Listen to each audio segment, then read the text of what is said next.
ఓం శ్రీ రామచంద్ర పరబ్రహ్మణే నమః. భగవద్బంధువులందరకు హృదయపూర్వక నమస్కారాలు. ఓం శ్రీ రామచంద్ర పరబ్రహ్మణే నమః. ఆపదామపహర్తారం దాతారం సర్వసంపదాం లోకాభిరామం శ్రీరామం భూయో భూయో నమామ్యహం.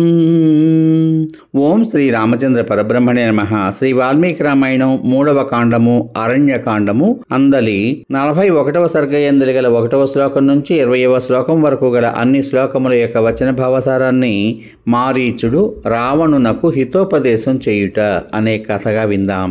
ఈ విధంగా రావణుడు రాజుగా తనకు ఇష్టం కాని పని చేయడానికి ఆజ్ఞాపించగా మారీచుడు ఆ రావణునితో పరుషంగా ఈ విధంగా అన్నాడు. రావణ, నీవు, నీ పుత్రులు, నీ రాష్ట్రం, నీ అమాత్యులు ఎందరూ నశించే పని నీకు ఏ పాపాత్ముడు ఉపదేశించాడు? నువ్వు సుఖంగా ఉండడం చూసి ఏ పాపాత్ముడు సహించలేకున్నాడు? మృత్యువునకు ద్వారమైన ఈ పని నీకు ప్రయత్నపూర్వకంగా ఉపదేశించిన వాడు ఎవడు?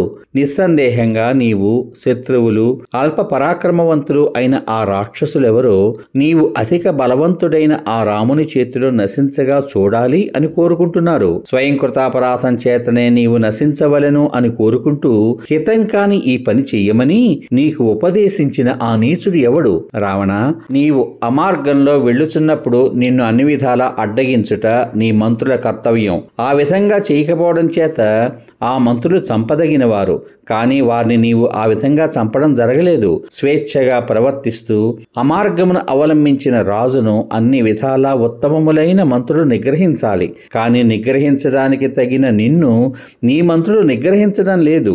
మంత్రులకు ధర్మము, అర్థము, కామము, యశస్సు ప్రభువు వలననే లభిస్తుంది. రాజు విపరీతంగా ప్రవర్తిస్తే ఇదంతా వ్యర్థమైపోతుంది. ప్రభువు చెడ్డవాడైతే ప్రజలందరూ కష్టములు పాలవుతారు. ధర్మమునకు జయమునకు కూడా రాజే మూలం. అందుచేత అన్ని పరిస్థితులలోనూ రాజును రక్షించుకోవాలి. తీక్షణమైన స్వభావం కలవాడు గాని, ప్రజలకు ప్రతికూలంగా ప్రవర్తించేవాడు గాని, వినయం లేనివాడు గాని రాజ్యాన్ని పాలింపజాలడు. మహావేగం గల గుర్రాలను అసమర్థుడైన సారథి ఎగుడు దిగుడు నేలపై వేగంగా నడపడం వల్ల ఆ సారథితో పాటు గుర్రాలు కూడా నశిస్తాయి. అదే విధంగా తీవ్రమైన ఆలోచన గల మంత్రులు తమ రాజుతో సహా నశిస్తారు. ఈ లోకంలో సన్మార్గమునందు నడుస్తూ ధర్మమును ఆచరిస్తూ ఉన్న ఎందరో సత్పురుషులు ఇతరులు చేసిన అపరాధముల మూలమున సపరివారంగా నశించారు. ప్రతికూలుడు, తీక్షణ స్వభావం గలవాడు అయిన ప్రభువు పరిపాలనలో ఉన్న ప్రజలు నక్క చేత రక్షింపబడుతున్న గొర్రెల వలె వృద్ధి పొందరు. ఏ రాక్షసులకు క్రూరుడవు, దుర్బుద్ధివి, ఇంద్రియములను జయింపజాలని వాడవు అయిన నీవు రాజుగా ఉన్నావో ఆ రాజులందరూ తప్పక నశించగలరు. నాకు ఆకస్మికంగా ఇప్పుడు ఈ ఆపద వచ్చి పడింది. ఎందుకు నాకేం విచారం లేదు, నిన్ను గూర్చే నా విచారం. నాకు ఆకస్మికంగా ఇప్పుడు ఈ ఆపద వచ్చి పడింది. ఎందుకు నాకేమీ విచారం లేదు, నిన్ను గూర్చే నాకు విచారం. ఎందుచేతనగా నీవు సైన్యంతో సహా నశించనున్నావు. నన్ను చంపిన కొంచెం కాలానికే రాముడు నిన్ను కూడా చంపగలడు. నేను శత్రువు చేతిలో మరణించుట చేత కృతార్థుడను అవుతాను. రాముని కంటబడగానే నేను చచ్చిపోవుదును అని నిర్ణయించుకో. కానీ సీతని హరించిన వెంటనే నీవు కూడా నీ బంధువులతో సహా చంపబడగలవు అనే విషయాన్ని కూడా తెలుసుకో. నీవు నాతో కలిసి వెళ్లి రాముని ఆశ్రమము నుండి సీతను తీసుకువచ్చినట్లయితే నువ్వు ఉండవు, లంక ఉండదు, రాక్షసులు కూడా ఉండరు. రావణ, నీ హితం కోరి నేను నిన్ను నివారిస్తూ పలుకుతున్న ఈ మాటలు నీవు అంగీకరించడం లేదు. ఆయువు మూడి మరణించిన వారితో సమానులైన నరులు స్నేహితులు చెప్పిన హితవాక్యములు వినరు కదా. సమాప్తం.